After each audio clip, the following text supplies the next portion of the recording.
Hello everybody. I am Pende Said. Na leo nataka nizungumzie namna gani unaweza kuwa dangerous man. Namna gani unaweza kuwa mtu hatari. Najua umekuwa ukisikia mara nyingi sana watu wakisema mtu fulani ni hatari sana. Hawamaanishi kwa maana ya hatari kwa maana ni mbaya sana, lakini ana principle ambazo kila mmoja anamhofia kutokana na principle hizo. Najua hata wewe ungetamani watu wakuzungumzie kwa namna hiyo, kwa maana kusema labda Joshua ni mtu hatari sana, labda Freddy wewe ni mtu hatari sana, kwa maana kwamba kufanya naye biashara inabidi uwe makini sana na jamaa.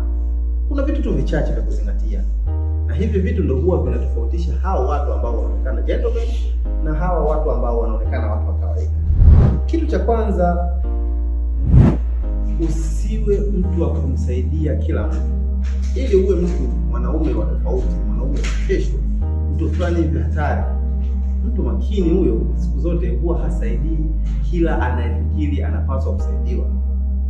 Haijalishi kwamba uko na kitu, basi kila unayemuona mwenye changamoto au mwenye hiyo shida wewe unaweza kumsaidia, na sio kila ambaye anaonyesha hali ya uhitaji unapaswa kumsaidia, kwa sababu mara nyingine au mara nyingi katika hizo mara nyingine wale ambao huwa wanakusaidiwa mara nyingi sana ndio huwa watu ambao wanaanzisha changamoto kwa juu ya wale wanaosaidia.